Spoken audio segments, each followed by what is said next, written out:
Hello, everyone, and welcome to this episode of the Young and Awakening podcast. This is the podcast for and about spiritually awakening teenagers. And today I have Emma with me, and I'm so thrilled. Welcome, Emma.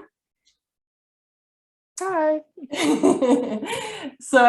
What I can say about Emma is that she's 17 years old and lives in Utah, and she's here with us today, and she will share some of her perspectives on life and how she sees things and how she would like some things to change in our world today. And Emma is currently in high school, and you like music and singing, and you're writing your own music, right? And plays the ukulele. And that is really cool, I think. And in today's episode, she's going to give us an opportunity to get to know her and her perspectives. And we're going to dive into the topics of gender identity and what ideal parenting looks like to her, and how she sees that the school system could embrace her age group better. And we will also touch a bit upon mental health for her age group. That is like a really hot topic now, especially after COVID. But welcome, Emma. It's so good to have you here. And do you have anything to add to the description I just gave of you? Is there more? I think that about sums it up. That's so good. I listened carefully last time we talked. Yeah, and just so people get to know you, can you tell us a bit about what does a typical day looks like to you, or a typical week? A typical day, like in the summer, is obviously I'm gonna sleep in for as long as I can. And then I don't know, normally like my day-to-day thing is like I'll go upstairs and help my mom make breakfast. Normally have pancakes, and then I like help around the house a lot. And I'm the oldest, so I have to make sure I bother my siblings a little bit. Um, I don't know, just like normal stuff. And then if I have work, I'll like spend like time like getting ready for work. And just basic teenage stuff. I'll hang out with my friends a lot. Um, So are your friends living in the close by area, or do you have to go far to see friends, or how is it? um, all of my friends, like they one of them lives like 15 minutes away, so like not too far. But I guess like yeah, most of them live in town, like 5 blocks away-ish. So, but I still like drive everywhere. So Yeah, yeah, that's cool. That you can do in the US. At 17, you can get a driver's license here in Europe. So you're really lucky over there.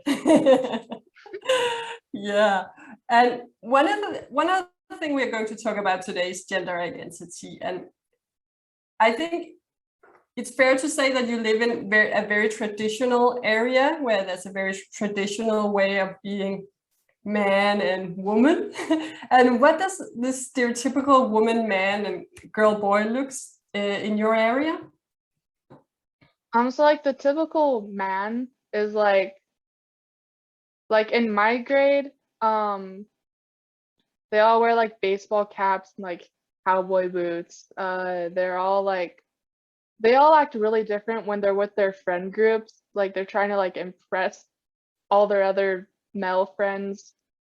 They do a lot of risky stuff. Uh, it's so weird because in my school they're all like obsessed with like trucks and cars.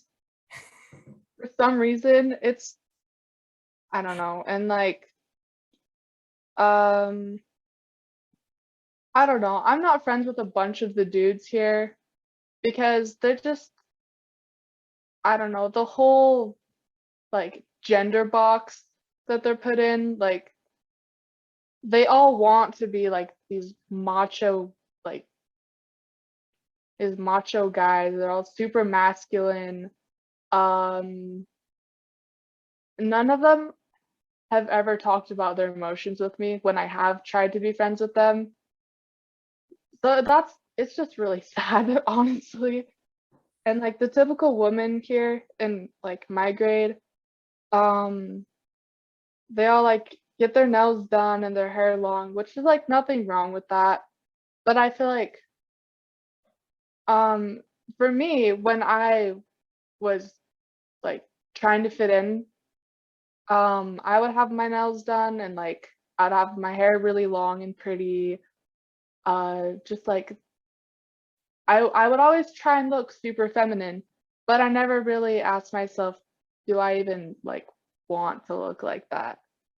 Because it's just how everyone is and how everyone expects you to be, which like kind of sucks. That's And such a like, good point. I love that, Emma. Like the part yeah, about asking yourself. I think there's many people not asking themselves that they're just like, oh, that's what I'm supposed to like, and then they go yeah, for it's like what you're supposed to do. It's like no one really questions, do I even want to look like this? Do I even want to be treated like this? Because it. Yeah, once you're like once you have a label, you want to conform to that. And you don't even ask yourself, why do I have this label? Which I don't know. I've been thinking about this a lot. It's just something I've recently put a lot of thought into. So yeah, that's like basically what the stereotypical man and woman is in this town. Um, and that's just like the people my age group. With like adults, it's like it's a little bit different. The normally the guy has all the authority, and the like in a family setting, like the man will have a lot of the authority, and like the mom is like the peacekeeper, the one who just like basically just keeps the peace and like kind of holds everything together. Because a lot of the time, especially in like the town I live in, it's super religious. So there's a lot more that goes into how the family should be, or quote should be. yeah, And honestly, I think it's really toxic because like the guy leaves all day for work, comes home, expects dinner done, and then uh the woman is home all day with like all the kids, just like trying to keep the house clean, trying to do all this stuff. And like I think like I don't know, I lost my train of thought for a second. yeah. But yeah, because that's what I'd like to know. How would you like this to change? What would you like to see more of in both in the boys and also those your age group and also those older? But maybe we can also get to the older ones later when we talk about parenting. Yeah. Um, with my grade, I think like with the people my age, we should just dress and act how we want and like be able to express ourselves with like no judgment. Because like everyone around my age, 17, that's when you're trying to figure yourself out. And it's hard to do that when you're being put in a box. It's hard to do that when you're being put in like when you're constantly being told how you should be acting and how you should be like how you should appear and how you are presented. Like we should be able to dress and act like like ah I completely uh get you. Yeah. Without having these boxes, yeah. So that would leave a completely open space just to express yourself, looking the way you want to look and just be you and more feel more of who you are and really how you came here as. yeah, because we're all just humans. Like gender is a social contract. Gender is something we came up with. Yeah. And it's this whole like I don't know. I don't like it personally. I know Yeah. some people do. Some people like being a girl and being super feminine and doing all the things that normal, typical girls do. And like for men too. But like it's kind of restricting. There's a lot of restricting things. Um, Yeah, so what I also yeah, hear when you explain how the adult group is like, if you're supposed to grow into those people and you can't really see yourself being that, then it's really, I can imagine it feels so constricting to you. And there's one more question about if you see the stereotypical tendency in your own age group, but you almost already answered that it sounded like there are really strong tendencies. Um, but do you also see young people that are more acting more like you wish for, like your friends? Are they more open-minded and open about gender and how to express themselves? yeah, I have a great friend group now. One of my friends, they recently came out as like non-binary, and it just like it's kind of what started this whole like me questioning my own gender thing because really I don't think like I don't like it helped me realize like what like is gender and why is it a thing? Like it just opened my mind a lot and I look up to them. They're really cool. But it sucks because the town I live in, like it's again, it's super religious and super like it's super conservative. So there's new ideas like scare a lot of people. Yeah. So it's kind of scary like to like express yourself in this town. Yeah, to So step out of the I just really box. look up to yeah, Yeah. I just really look up to my friend and just people who uh like one of my other friends, she graduated. Her name was Alanis. I really look up to her because she was like um she was super powerful in our school because she did not take crap from anyone and she wanted to have her own assembly and uh like girls who are in power, like I look up to them a lot too Yeah. because it's seen as kind of taboo, like a little bit. Not so much as it used to be, but yeah, I look up to her a lot too. Yeah. So I'm also thinking while you're talking, so just when you're stepping out, though you find it scary, there might also be people in your surrounding finding it really inspiring and looking up to you because we are not aware of it, right? We think like, oh, people are judging, but maybe some of them are actually more like, that is cool. I might not understand it completely yet, but that is actually a relief. Yeah, so that was actually also one of the things I wanted to touch upon, how you feel about your own gender, but you all also talked about that. And if you like to see yourself more as a human than as a girl. Um, yeah, I see myself as more of a human. Like, I don't want labels because with labels come a bunch of stupid expectations on how you should be acting or how you should be dressing or just basically just your whole role in life kind of, which is which sucks a lot. I wish it was different and I think it is leading up to being different, but it's gonna take a while. Yeah, it's so good you're paving the way for others when you're just being you. That is really amazing. I really love that. I really love to see that in the young generation because that's something that my generation started, some of them, but and the ones before us also, but the older generation, they might not even understand it, like that this is a thing, that you could really want to be that free and not be defined by any labels. But that is Yeah. really, I feel it's so true too. Yeah. So do you see any, you already talked about some in your of your friends that are good role models, but I'm thinking, do you see other that are good role models for gender identity? So there's like a few people I follow on social media.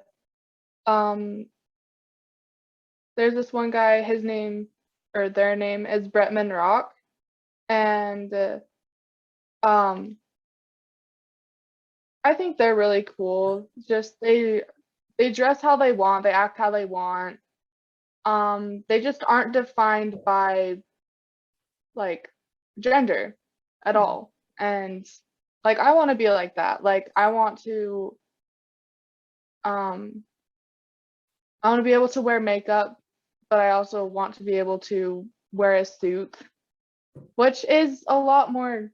I think it's harder for um people who are more like with more masculine body types because already a bunch of women are wearing suits and stuff and they don't get any crap for it. But men in dresses, people are they have such a hard time with that and I don't understand why. So Yeah. it's a lot harder for more masculine people. But Bretman, he's just uh I don't know, I look up to him. Like he just like wears makeup and wears dresses and I just think it's really cool. Yeah, yeah, and it's fun that you're saying that women can wear more masculine clothes, because that was like that must have been my maybe your great grandparents, my grandparents, who actually paved the way for that, because back then it was not well seen that women were wearing pants. And we're like, what now? Because Yeah, that's such a big part of our clothing, right? I remember my grandma telling me that she would steal her brother's overalls. Yeah. And did you know women wore heels to be more masculine? Like heels used to be a thing only men would wear. Yeah, that's so fun.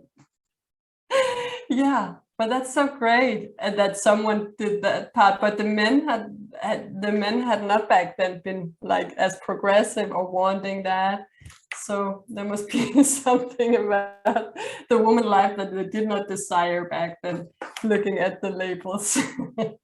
But now that it's really, really beautiful, that it's just seen also, it sounds like a creative expression, like you really freely express yourself no matter what your body looks like. I really love that. Are there more role models that you have in mind for the agenda identity? Um, no, not really. Okay, because then we will move on to another type of role models, which are parents. And I want to ask you first, are they role models, or do you see parents as role models, or is it important that they are role models? Yes, definitely. Parents are like assigned role models to like to their kids, whether the kids will admit that or not, or whether the parents will admit that or not. Um, like was trying to find my notes. Um,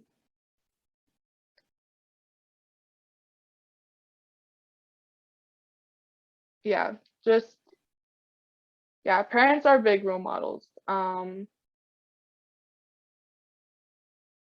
they should like support their children no matter what. And um, like my mom is definitely my role model, and I'm really lucky because like she's always been there for me, and she's always been affectionate, and we've always had like good communication, and she's super supportive, and she's just trying really hard to make sure my home is a safe space, which is really important. So yeah. Yeah, that's beautiful. I really love that. So you're lucky to have such a good mom, and really, I know that that's several young people have that, or many young people, but there's also those not having that, really not meeting their understanding. And I remember last time we talked, you talked about how important it was that there was this non-judgment in the parent relationship. I really loved you saying that, because I feel that that is so important too, to express who you are and not feel judged in your home. Mhm. So yeah, and do you feel that it's the same for mom and dad, that the way they are role models? Does it require Um, the same? yeah, so I think the requirement for both parents is the same. Like, both should be in the child's life because it is a team effort. And if one of them falls short one day, the other one can step it up and vice versa. And like single parents, they deserve the world because it is so hard. It is so hard because they're harder on themselves and there's more that they have to do. And they deserve the world because a lot of time when parents do get a divorce, it is because like the whole home situation is not working and the way that one of them is parenting is not working. And so after they get a divorce, they want to change a bunch of things. And so there's a lot more on them. And it's just my mom recently went through a divorce, so that's fresh on my mind. Yeah, Yeah. yeah, and yeah, that's really beautiful said. That also the thing about them being able to support each other. But I think, as you say, it's really true that sometimes it just doesn't work out, and then Hmm. the divorce is much better than staying together, to be able to have at least one place for the children to thrive, or to make the Yeah. parents thrive better separately, because there can be more peace that way, maybe. Yeah. Yeah, and If I, if yeah, both like sorry, if like both of the parents did have the same expectations, I feel like there would be less divorce because yeah, like where I'm at, the requirements for the man in the relationship and the woman in the relationship is so different. So I feel like that can cause a lot of the problems. yeah. It doesn't sound very fun to be the wife, and where No, in those it does. really traditional relationships, also why the women are like, when the young women are like, no, you don't want to go step into those lives. We're making something else, because we are really not limited, as you say. It's so true. And that is also, what would you like to see it changed into, like those really, yeah, those, if you have those stereotypical role models as a mom and dad, what would you like to see the home look like then, with the parents there? So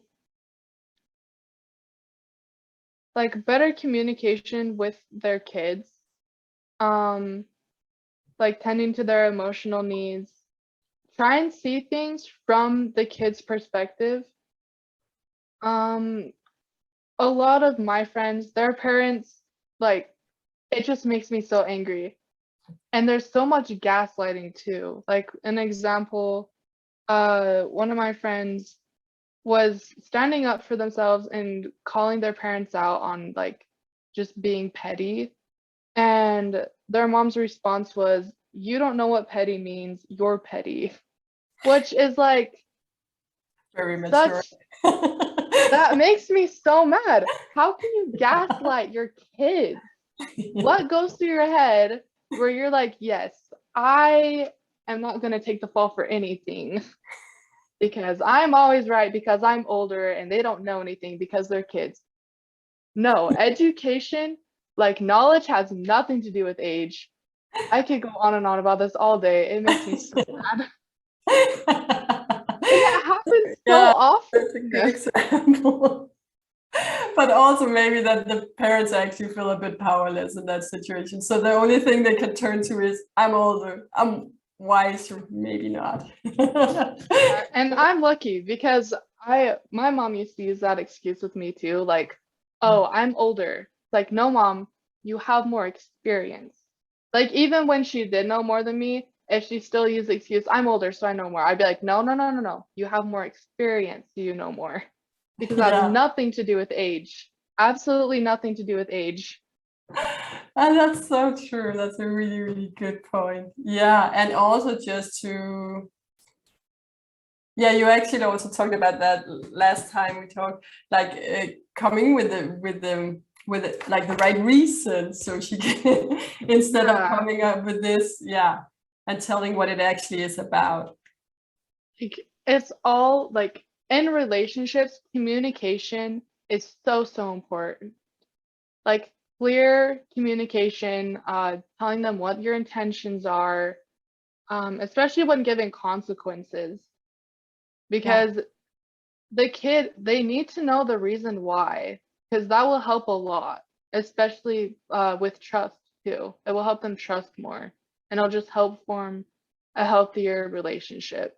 And it's just so, so important in any relationship. Yeah. True. Yeah, so I got lost in my questions. They're here somewhere.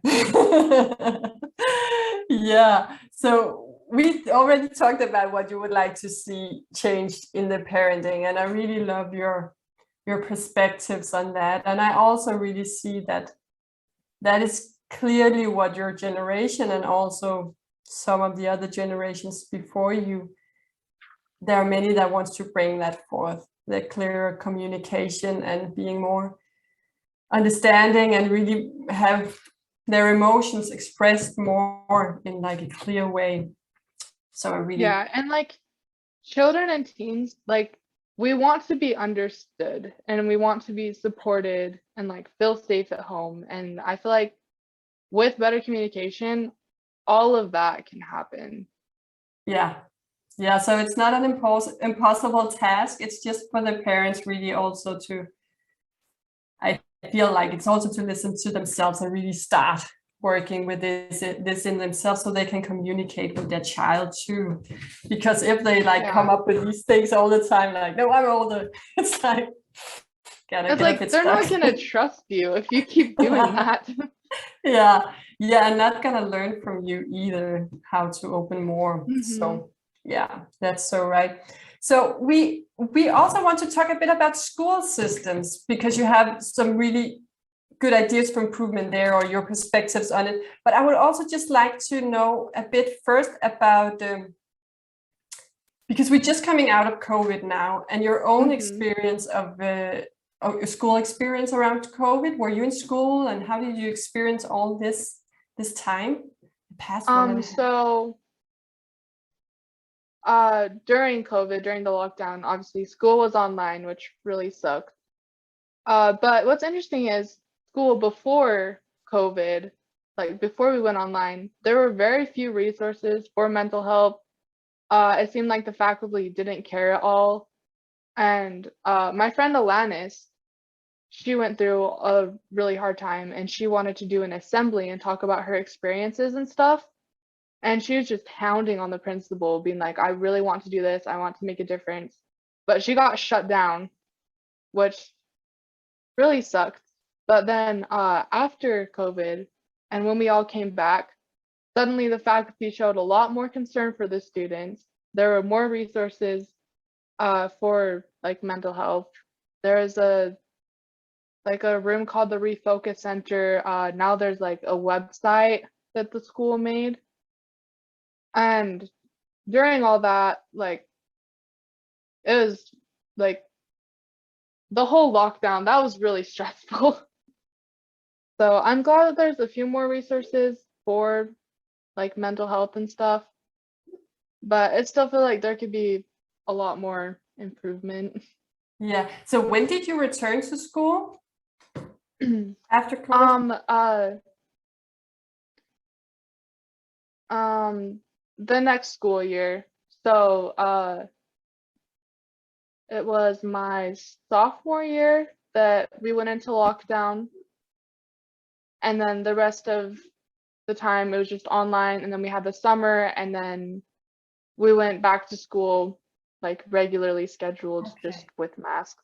Yeah, because some of the states they kept staying home, right, and online for that. Yeah, Yeah. so my cousins, they did like a weird stay home this day, go this next day. So they only had like 3 days a week they would go to real school, and then the other days they would stay home and do it Mm, online. yeah. Yeah. So you actually had a lot, and you were wearing masks in school then. Yeah, Fun. Yeah, okay. I can imagine that has not been the most fun experience, but yeah, now now it has changed. But you say you see that there's a lot more resources now, more focus on the well-being of the students. That's a really good thing yeah. to come out of COVID then. And yeah, so that was actually my next question. And now, yeah, so now that you're going back to school, you actually did that already last year. So you had all last year in school too. So how do you experience that school moving away from the COVID topic? How could the school, in your experience, improve the support of the young people, like in the study areas and in your Okay. careers further on? So I think individualized learning, like I think more hands-on stuff would help a lot with like engaging students.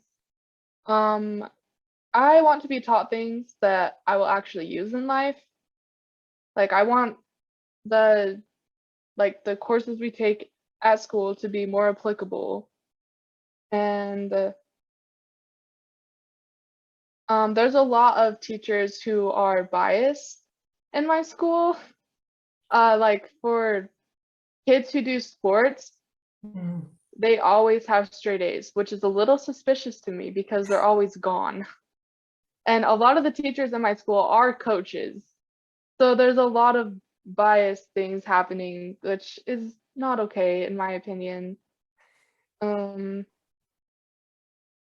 and just all the kids are treated so differently. Like a lot of it is based on um their home life and stuff because a lot of the teachers at my school like um know the students like parents personally, and so they'll treat them how like I don't know, they'll just get treated differently based on who their parents are and who their older siblings were, and it's I don't know. It's Yeah, yeah, not. I get what you're saying. That's also a bit of labeling there. Just like you're the bright one because you do this type of sports, then I give you this grade. Mhm. Or from that family. Yeah. So that's also like a lack of freedom to be seen for who you are. Yeah. Yeah. And what else do you see? Like, how could they support you in?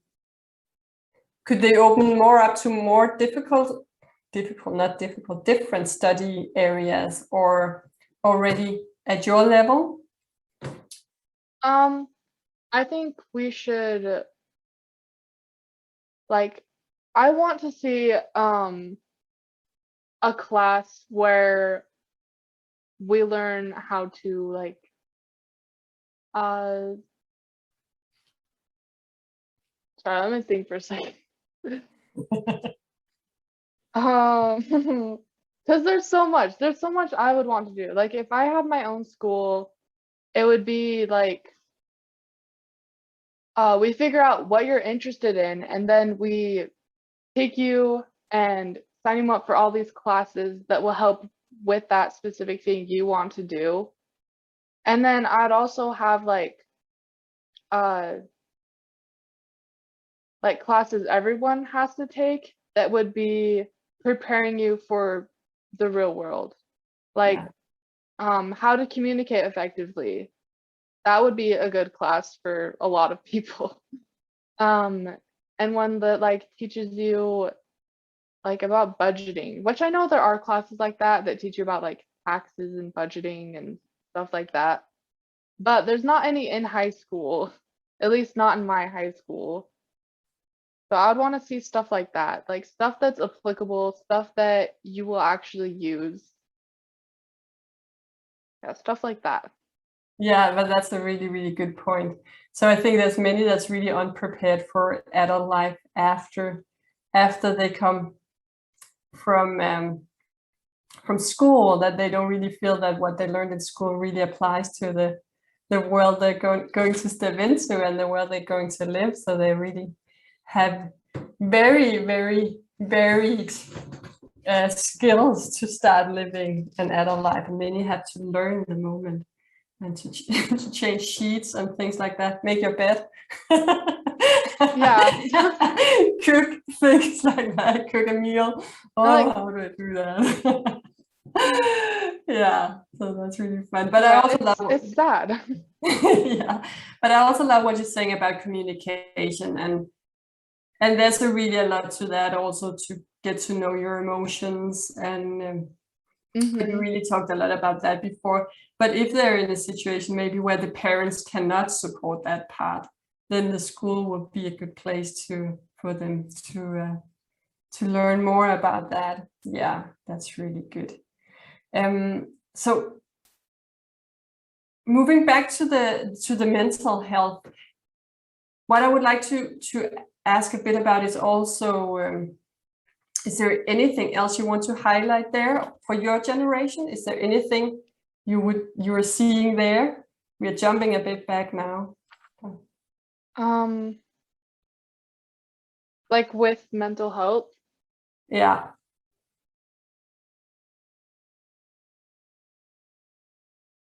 Um, during COVID is when mental health started to become a bigger thing. yeah, Um, like for me, my home life was not the best during COVID, and I was separated from my only friend that I had at the time. I basically lived at her house, so that was really hard for me. Um, so I just felt really unsafe at home, and it gave me a lot of time to like think about a lot of stuff. And it did that for a lot of people. yeah, Um, like I was just hiding in my room a lot, and I just had a little too much time to reflect on a lot of things. yeah, Um, but it did bring out um a lot of people came out on social media and were talking a lot about mental health and talking about their experiences and stuff. And now there's like this whole other window got opened up to like different views on mental health, and just like a lot of good came out of it too, is what I'm trying to get across. yeah, yeah. But I really love that you're specifying more. So yeah, so there, it suddenly became more common that people were talking about this, and also for Yeah, these people to be it got interested. more talked about. It Yeah, got a lot more talked about, and now it's a lot more like therapy is a lot more uh like supported yeah, and not as taboo as it used to be. yeah. So maybe it's because of COVID, but it also really helps your generation as a whole, maybe, and the world as a whole, to really start Yeah. looking at this more. Yeah, and that really answers my next question, that was if it was getting worse or if it was getting better. But maybe what do you see in your neighborhood? Are people feeling better or worse? And are they taking better care of themselves or less? Like, Um like in my neighborhood, I think it like depends on how aware the person is on if they have a problem or not. yeah, Like once you become aware that you might need help, that's when things like that's when things start happening. yeah, Um, with kids my age, I think once they realize that, okay, this is a problem, then they're gonna go get help, then they're gonna try and better themselves. Um, obviously it does vary on the situations and if they can get help and but like if they do have someone to reach out to, like they'll do it. Yeah. So yes, it will get better, but first they have to realize if there's a problem or not. Yeah. Well, that's really good. That's really a beautiful change. And also, do you see the same for the girls and the boys, or does it differ? So with boys, there's I feel like they're more stubborn. They don't want to talk about it. They don't want to even like they don't even want to like admit it to themselves if they do have a problem. Um, Yeah, that's because really then the all first their place to start. because then all their buddies are gonna be like, Yeah. "Oh, you're so emotional." Like that's feminine. I hear that a lot. Like when guys show any sign of like empathy or anything, they're immediately like, "Hey, that's really gay." It's Yeah. like, no, it's not. Everyone has emotions. Calm down. God. Because it's harder for guys to be emotional in any way because it's immediately met with, oh, that's gay, or like that's feminine, like what's wrong with you? Just all that stuff. It's so sad. It makes me so upset. Yeah. Yeah, and I see that changing in some areas. I'm talking to Helen Knight often about this, the other woman who is on the show, and from here in Denmark, I've seen there been a great shift in that. So I'm really looking forward to see that in more of the world where the boys are equally allowed to be emotional and sensitive and very loving and caring. And that's the problem. That's the problem with gender because it's so restrictive. You can't do anything without getting shut down just because of how you present yourself, just because of your pronouns. It makes me Yeah. upset. So they're gonna jump out of that label thing too, the time they want to have their emotions. Yeah, I'm sure. That's so great, Emma. I really love to hear your perspectives. We are wrapping up, so I have one last question for you. And also to let me know if you have something here. But the Okay. question I have for you is that if there was one wish you could have on behalf of all teenagers, what would that be? For all of us to know our potential, because like we're capable of so much. And if all of us knew, like really knew and understood our potential and what we are capable of, like we would hold so much power. And we do hold so much power. It's just we need to be aware of our potential. Yeah. So yeah, That's that. beautiful. I really love that. So great. Okay, is there anything you have to add as the last thing? Um, let me look.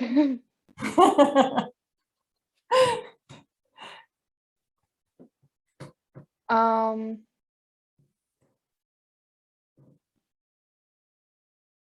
I think, oh yeah, so I wrote some notes on like what teens need. Is it Yeah, okay if I share that? that's really Okay, good so if you're in the end. That's perfect. Yeah, I love that. so better guidance, um, uh, mental health needs, like our mental health needs need to be met, to be understood and not judged, especially by authority. Emotional support, we need good influences, um, and we need safety, like an environment where we can grow. Yeah. So I just think those Uh, things are really important. and they are. I really love that. That's such a good note to end on. So we got just gonna say bye to all who've been here with us today, and yeah, we're looking forward to see you in the next episode. Thank you so much.